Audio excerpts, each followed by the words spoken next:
means it became a tertiary hospital.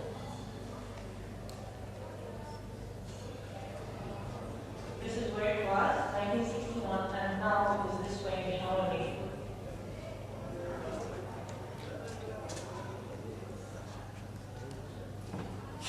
In 2007, the Shrifa Hospital decided to pursue an international standard service. So whether they signed up with Accreditation Canada, and they achieved their target of being accredited by comparable standards of care in Canada in 2007, December. In 2010, they were re-accredited at a platinum level, and it was the first time happening in the Middle East by Canadian accreditation. This gives you a glance at Dar Shifa month, 1 month in Dar Shifa history, between inpatients and outpatient services. As we said, they have 125 beds of inpatient care, and they have 55 clinics to provide ambulatory care services. They have state-of-the-art radiology department, so they are producing around 500 MRIs per month. I'm just trying to give you the size of the hospital, so you can imagine the challenges we have faced in pursuing accreditation. Why do we go for accreditation? You people are talking about bridging the gap in education and nursing profession. And in this experience, we have bridged the gap between the theory and practice at the healthcare level, at the bedside of patient care. We do it because we want to enhance our healthcare system, because we want to provide the best healthcare quality at a reasonable price for the customers. We need to promote continuous quality service, which means we need to know where are we standing now, look at the standards, and identify the gap to bridge it, and be one of the best. Because we need our patients to take informed decision making. When you are getting accredited, actually you have to involve your patients in each and every decision of care.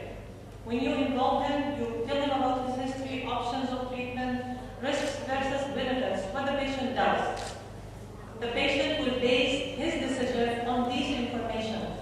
That's why it is called informed decision making, and by which you are actually getting your desirable outcome out of that care. Ensuring accountability. Accountability is very important, because when the customers know that you are an accountable organization, what happens? You are establishing the trust between you and the public, which means patients will choose you as a preferred provider of care for themselves and their families. Promoting patient safety practices organization-wide. Once you sign up for accreditation again, you have to adopt the bill of rights of patients and their families. And the first right of the patient is to get care at a safe environment, so you do no harm for the patients or their family. Promoting the quality of work life. When we say customer, we don't mean only the public or the outside customer. The employees themselves are also customers. You nurses, the students are customers of the organization. So we have internal as well as external customers. And we are the internal customers, the employees. What are the benefits of accreditation? For the customer, he will get safe health care. And for the customer also, the external customer, the patient and the families, the visitors as well, we will reduce the risks associated with injury and infections for patients and staff. And we will strengthen the public confidence, because actually we are accountable. For the employees, the systems and processes will be handled with better work environment. The exposure will be safer, more security, and more beneficial, and plus the profitable experience. At the management level, as I told you, you will be looking at the cost, and the cost doesn't mean only money. Cost means you lose your patients because they will not trust you. You lose your patients because actually with the service you are providing to the patient, you are putting them at risk. So the cost is not only money-wise. And at the end, you lose your reputation, and this is the most expensive cost. Brand building. When the people know that XYZ hospital is taking care of their safety as well as the quality of the service provided, what happens? It will be well known to the public. You will gain their trust, and you will have a wider customer base. And everybody will remember XYZ hospital means or equals safe practice or satisfied customers. Commitment to patient safety. As we said, it is the first drive in the bills of rights. Increases efficiency and effectiveness of service. Efficiency is always linked with the resources. So you don't waste resources, including time, employees, or human resources and money. Reduce liabilities, because when you provide the standardized care, when you provide risk-free care, actually you will have less liabilities, which will reflect in your financial statement. Performance-based measurement. Performance-based measurement, because in each and every specialty, whether it is nursing, medicine, or let's say allied health sciences, lab, and pharmacy, each one should have a list of competencies where you will be evaluated or she will be evaluated. At the end of the year, the performance-based measurement or the performance appraisal will be done based on these competencies. So you keep your staff always up to date. Direction of hospital as their partner, accreditation Canada. Kuwait was the first, Belgium was the first hospital in Kuwait that signed up for accreditation with the worldwide compliance accreditation body. And actually, they were the first hospital accredited by accreditation Canada in Kuwait. If we talk about quality and accreditation, I'm here to just not define, but show you the difference between quality and accreditation. Because quality doesn't mean accreditation. People sometimes use it interchangeably. It should not be used to mean the same thing. When we say quality, quality is a concept. It's a culture. But when we say accreditation, accreditation actually is a tool only. A tool to assess the level of your quality at the organization, whether it is an institution for education or it is a health service provider. There are many dimensions out there. At the beginning, we adopted the STEEP. STEEP stands for safety, timeliness, effectiveness, efficiency, equity, and personalized care.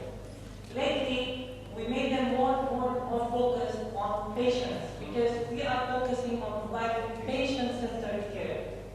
Population focus, accessibility, and when we say accessibility, it has to be equal accessibility, safety, work-life, client-centered services, continuity of services, effectiveness, and efficiency.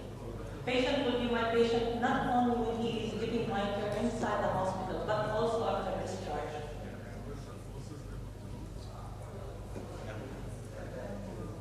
Those who are working in healthcare, they know that there are 6 patient safety goals well known to everybody, WHO, JCI, CCHSA, or accreditation.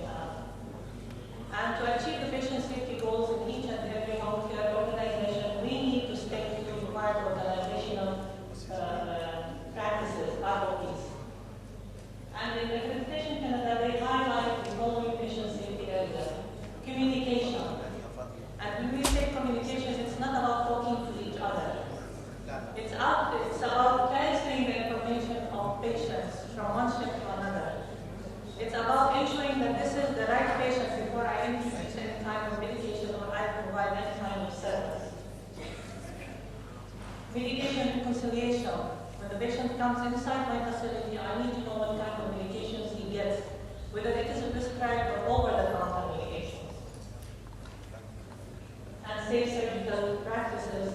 And everybody knows in the hospital that we need to ensure that the right patient is going at the right time to do the right procedure at the right length or part of the body. And there's a universal protocol for that.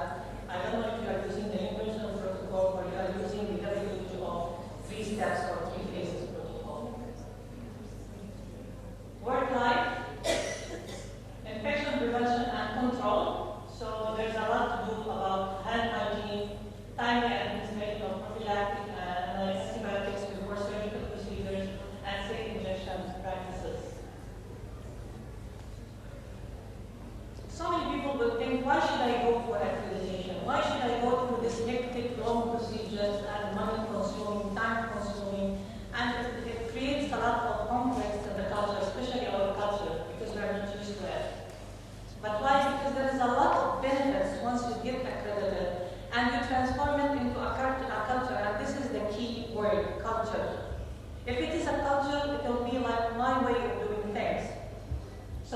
my way of doing things, it means my outcome is preferable. It means my risk is low, my infection is low, my profitability at the end, because I'm working in a private hospital, we care about profitability the way we care about quality and safety. So at the end, yes, I'll get more money at the end of the day. In the past, it was about quality assurance, not quality improvement. Quality assurance means somebody sits on the top with a glass window watching over the workers if they are working properly or not. Now it transforms to quality improvement. Durant's triangle. We start with planning. We assess the current situation, compare it to the standard situation, identify our gap, put our action plan to achieve the standard practice, and then we start to monitor, measure what our indicators are measured. And if we find that there's another opportunity for improvement, we still go for another intervention and work and so on and so forth. So before it was what you are doing and who is doing that. Now we are more concerned about how we are doing things and why the wrong thing is going wrong when it is going wrong.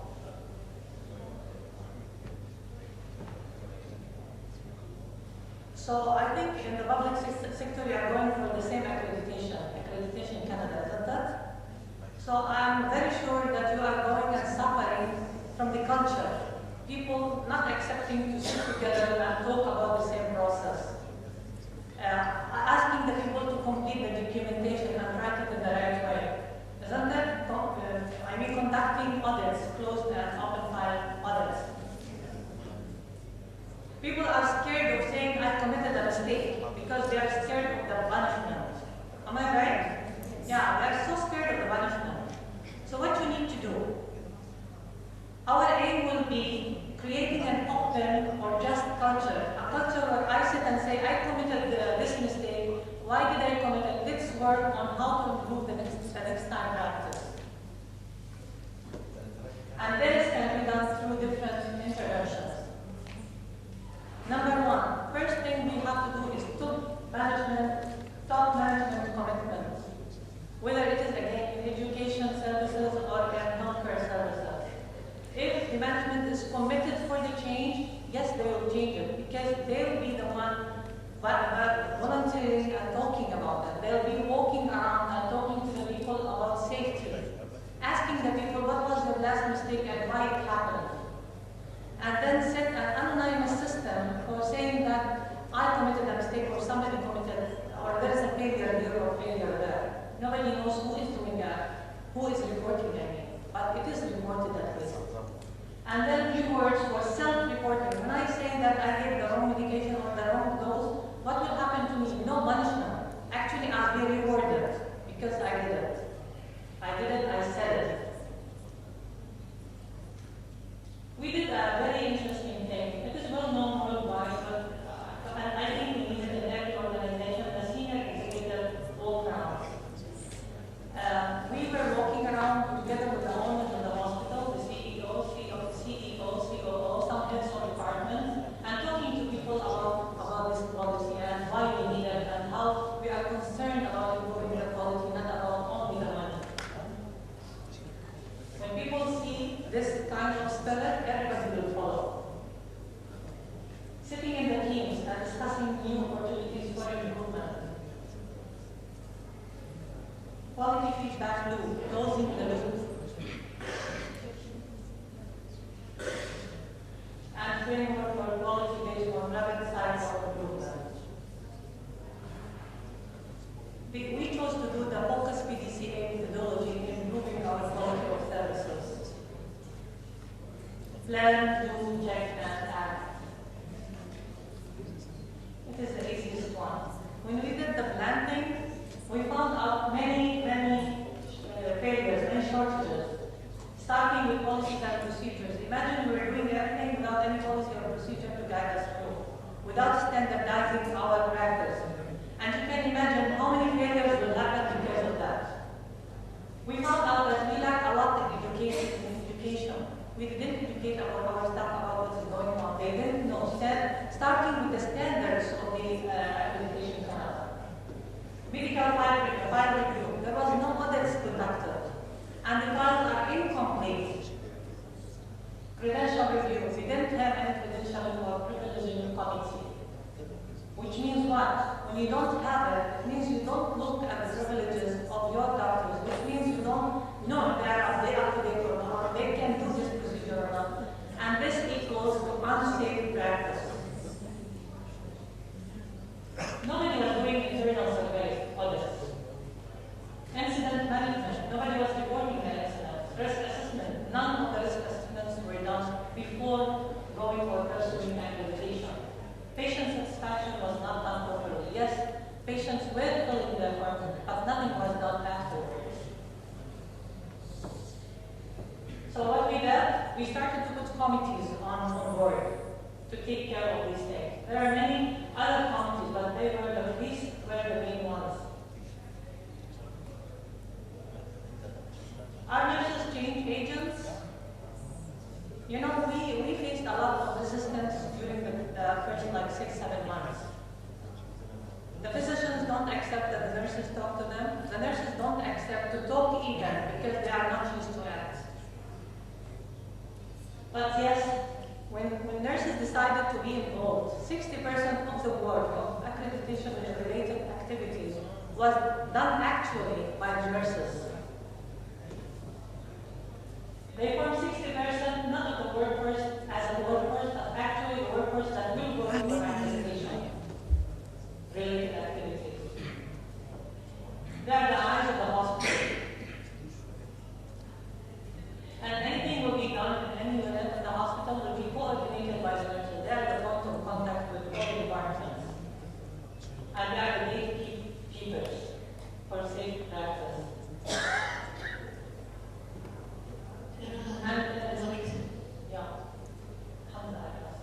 Nurses play a major role. They play a major role in developing policies and procedures, reviewing them, and approving them even. Education, we had a great team for educating everybody, patients and the nurses, staff. Medical records review was done by nurses, task forces. Credentials review, it was done by the doctors. Internal survey, mostly by the nurses. Environmental care and safety nurses, as well as the engineering department, risk reduction, mainly nurses, patient satisfaction survey, even they were worked upon by nurses in the quality department. Again, highlighting the importance of top-pay management commitment. Believe me, if you don't have continuous communication, continuous education and training, teamwork, leadership, integrity and ethics, communication, you will never add a value or get a value from your accreditation. If you really want to do it, do it the right way.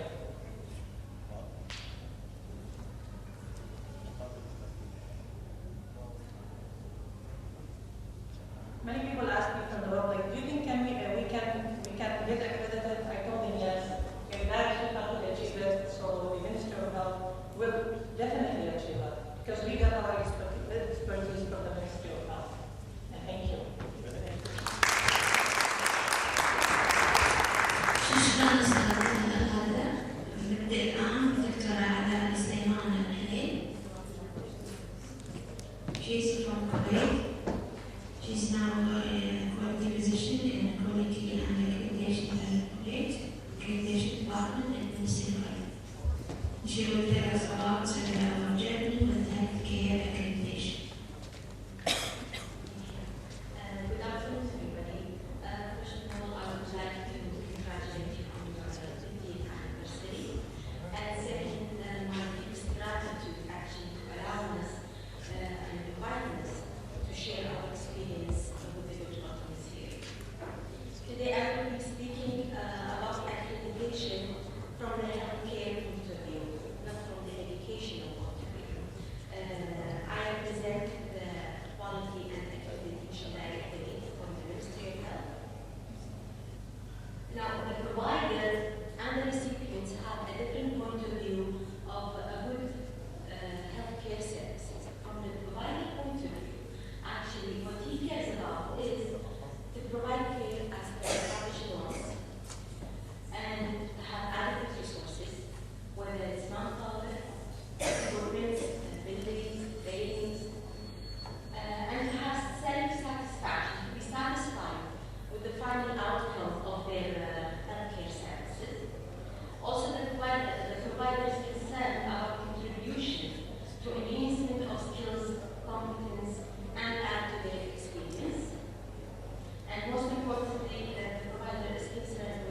because most of the standards actually are about providing quality services and providing a safe environment with mental health or safety solutions.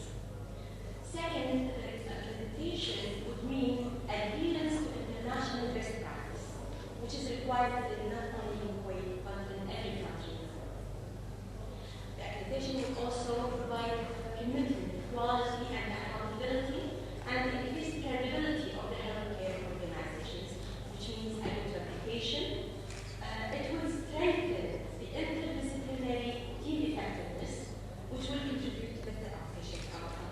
Because the medical service is not only introduced by a doctor, it's a team of a doctor, a nurse, a pharmacist, a diagnostic imaging. Even social services play a very important part. And this should be understood by the employees that to treat the patient, they should have an interdisciplinary team. And the accreditation actually was on this point. Also, the accreditation will provide an ongoing self-analysis of performance in relation to standards due to implementing the indicator system and also through implementing the standards themselves. The accreditation will also mean that there will be a decreased variance in practice between the healthcare providers, because it will be distributed among all the healthcare organizations in Kuwait. Now, the Ministry of Health had two phases of accreditation implementation.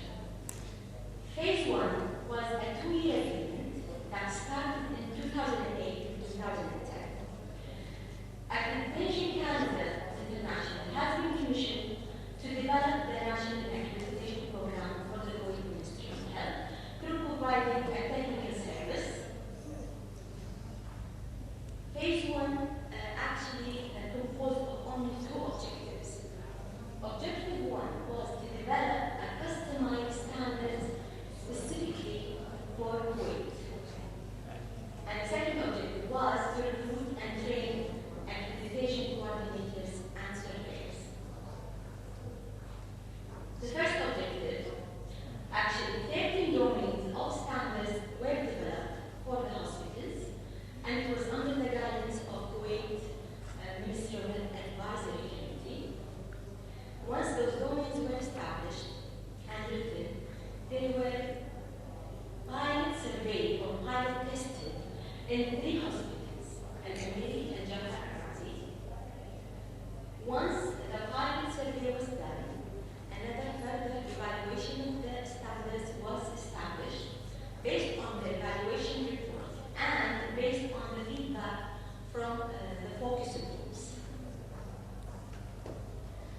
These are the domains of the standards, and they divide into core standards, which have leadership, human resources, information management, and environment. And then we have the clinical standards with the emergency, intensive care, patient care, generic, medical care, surgical care, and maternal. And we have the clinical support standards, including the laboratory, diagnostic imaging, and pharmacy.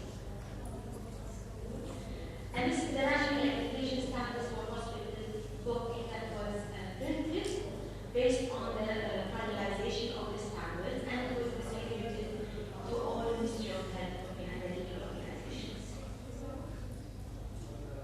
So a total of 40 surveyors, this is the second objective of the phase 1, a total of 40 surveyors were selected, recruited by a ministerial committee based on fulfilling certain criteria and also passing the committee interview.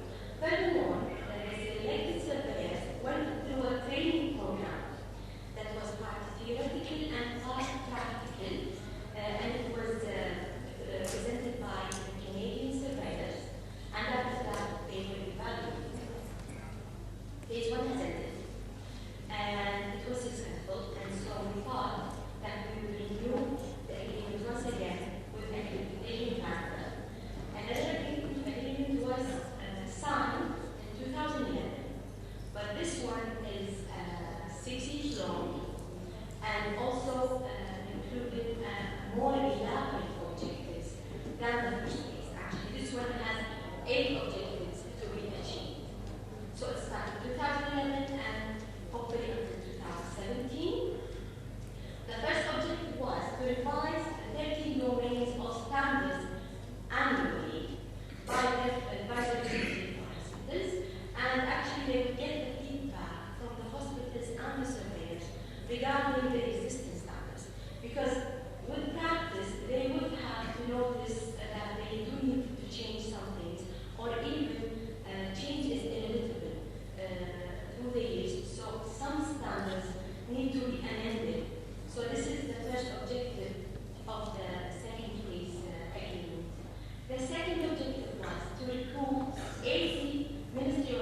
the accreditation survey report and follow up on the recommendations. It would provide actually, because Kuwaiti surveyors alongside with Canadian surveyors do participate in the survey, so it would be very helpful to solidify the surveyors, Kuwaiti surveyors skills under the guidance of mentorship of experienced accreditation panel surveyors. Another objective, the second phase, was to develop new standard sections for rehabilitation, mental care, cancer care, and dermatology. These clinical sections actually couldn't fall under neither medical nor surgical care in the domains that were established. So we have to think about designing a specific standards to express actually the clinical sections mentioned. So working groups were developed, working groups for each standard area, and those working groups alongside the advisory committee wrote and edited the standards. The standards were piloted in September, 2 months back, with the support of Canadian survey acting as mentors. And actually 2 weeks back, the advisory committee met again, evaluated the pilot, and the standards for those 4 sections were finalized and distributed to the mentioned specialties. Another objective for the new agreement was to develop and deliver training programs. Those training programs actually will involve people who are directly in relation to accreditation, like the self-assessment teams, quality and surveyors, but also Ministry of Health employees. It is very crucial and integral actually to the accreditation experience to have an education and training continuous actually. And it was even directly linked to the success of the accreditation experience in many organizations. Another objective is to have an annual Canadian study tour, and this would be part of the training for the Kuwaiti surveyors. They would visit Canada for 5 days and to attend an actual survey day. And each year, 6 surveyors would participate in this educational visit. Objective number 7 was to develop a software system to automate the accreditation process in hospitals. The phase 1 actually, everything was number paper. It was time consuming, but this time we have presented the automation system. It would also help to understand the trends in the healthcare system and also achieve increased efficiencies in storing information electronically.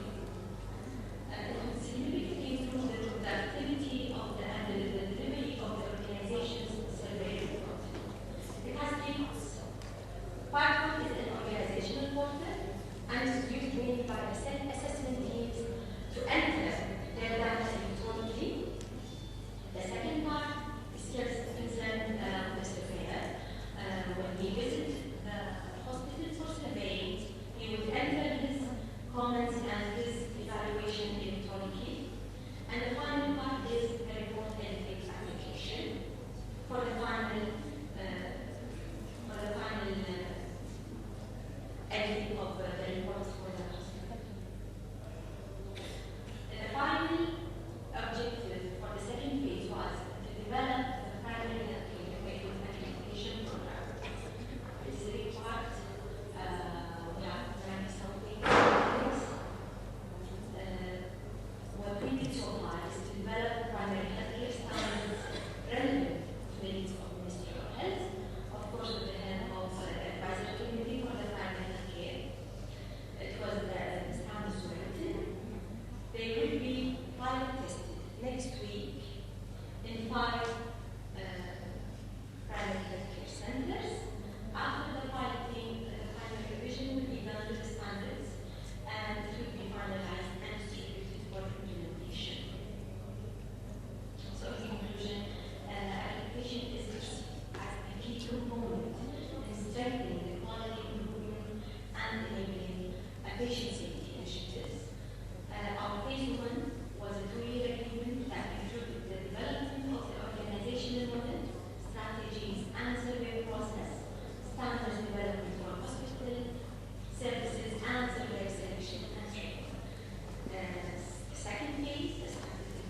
learning will include revising the standards annually, develop primary healthcare accreditation program, develop 4 standard sections, develop accreditation software to automate the accreditation process in hospitals, and build relationships between healthcare professionals in Kuwait and Canada. Thank you.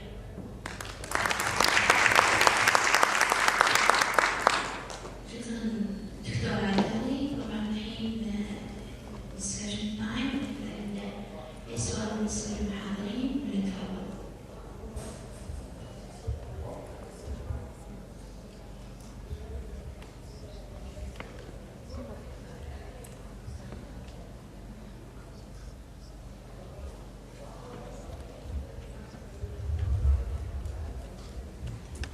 بسم الله الرحمن الرحيم. I'm Dr. Ubaid Al-Murad, the Director of Quality and Accreditation Directorate, Ministry of Health. First of all, I would like to congratulate the Nursing Institute for their 50th anniversary, and also to thank you for organizing this conference, and to thank also the presenters for their excellent presentation. I have actually 2 comments or 2 recommendations. First of all, I highly recommend to have the academic accreditation as well as the accreditation which our colleagues from Darshiva and Mr. presented. I think they are talking about the same principle. We are talking about improving the quality of care, and actually the process is almost the same. It's about developing standards, then self-assessment, then evaluation. So the ultimate goal is continuously improve the service, whether in the academic curriculum or in the service which we provide to our patients. This is one thing, and really we would like to have this accreditation in our nursing institute. The second thing, I would like also to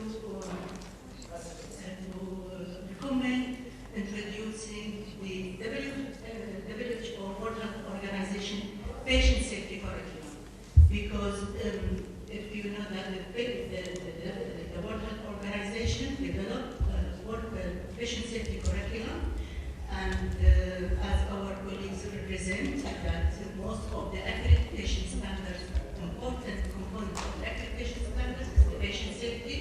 So we really recommend to have the curriculum in the medical schools or in the nursing schools. We would like to see the safety curriculum part of your curriculum.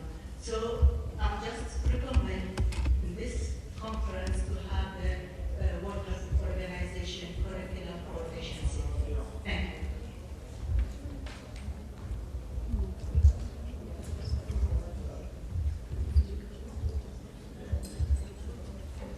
Just to say that I agree with you, it is the same principle of quality improvement for healthcare and in the academic setting. I absolutely agree with you. It's the same benefits.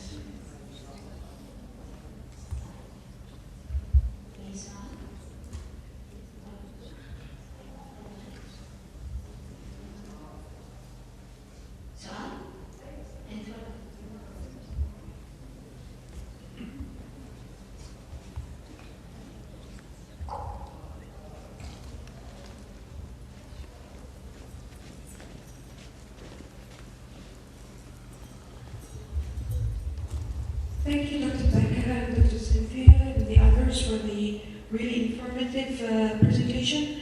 I would like to ask Dr. Cynthia, you just mentioned about the quality accreditation being either done by the governmental or quasi-governmental or private agency. What's the, because in my country, I'm from Sultanate of Oman, by the way, Dr. Manan. In my country, it's done by an academic accreditation authority, and that's a governmental agency which was initiated by a royal decree. But I can see your point of saying like governmental and non-governmental, but what about we have it mixed together, like a quasi-governmental, but it's a governmental agency which has external quality auditors in there. I would like to know what's like the benefit of having each one of those. And that's the first question. The second one is, from your perspective, and this is, I think, more applicable to Dr. Angela, that is, what's the definition of that you would give for health professionals' education as a conceptual definition? And that's it. Thank you very much. In terms of your question about benefits, oh, okay, yeah. In terms of the question about the benefits, I'm not sure. I would think one benefit, if it's a government agency, is that the government will bear the cost, whereas in our case, the programs bear the cost. So I think that would be one difference. One thing I should have mentioned in my presentation is the importance, whether it's a government agency, whether it's an independent agency, the decision-making body has to be uninfluenced. And so the organization, the structure has to be so that those people who make the final accreditation decision are not being influenced by the government, or by the schools, or by anybody. And that would be another difference. It's sometimes more difficult to set up those boundaries, but it can be done, absolutely.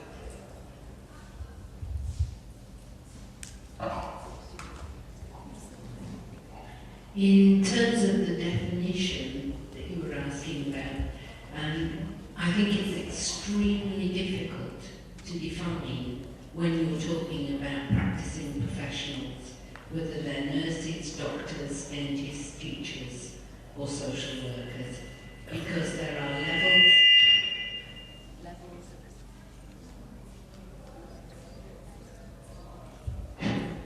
It is working. There are levels of practical competence which are clearly critical, and yet our definition of someone who has successfully undergone higher education would be that they have the ability to reflect, evaluate, critically analyse, and have the breadth of vision to be lateral thinkers.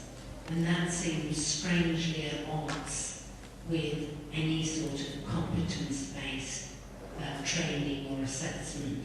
And it's one of the reasons why there is that gap to bridge when we're looking at higher education in terms of the professions, such as nursing.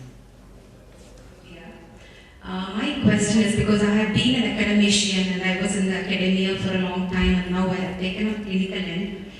My question is, today's students are tomorrow practitioners in the clinical setting. In your perspectives, wherever you are as a specialist, do you have integration of the concept of accreditation and preparedness among the students in the curricular framework? If you have one, can you highlight on it? Because in India, we feel the gap. The students are prepared to practice in the hospital and the healthcare setting, but they have to be completely oriented into the accreditation process and details. It's totally new for them. So I feel there is a gap in our country, and now we are looking to fill it up. I'm not sure that I understood the question. As far as the students are concerned, you were saying that there is a gap in accreditation? This is in terms of curriculum. The students are prepared based on the curricular framework, but they are not given the complete concept of accreditation during their curriculum, during their preparation. But later, when they enter into a hospital, they are forced into the values, and we are asking them to be open in culture, and they have to report errors and all that. But how far we are treading this concept when they are prepared as students to be a nurse in a medical setting? If you have any framework, please explain on it. So the gap is that they're not prepared for the hospital in Europe, is that what? And that, I'm not sure that I can answer the question very well. I would think, though, if you had an accreditation system that was assessing, you would need standards that relate to that issue. And so if you had formulated a standard and a descriptor of the standard that relates to that issue, when the program is being evaluated and assessed, they would be being assessed against that. So one of the issues would be to see how well prepared students were to enter into the practice review when they were graduated. First of all, I would like to thank you all for your insights in this presentation. I really benefited a lot about all the subjects related to accreditation. My only comments regarding the presentation is the integration between the practice, the practitioners, and the academics. I think in order to reach the accreditation stage, which is very important nowadays, especially students have the choice, to choose the programs that are more accredited by professional organizations. But before reaching that stage, I think there should be a collaboration between the practitioners in the field and the academic institutions. And at least I talk about the accounting profession. We usually collaborate with practitioners in the field of the accounting to come and join us in the academic institutions. By doing so, I think we can bridge the gap between the practice and the academia.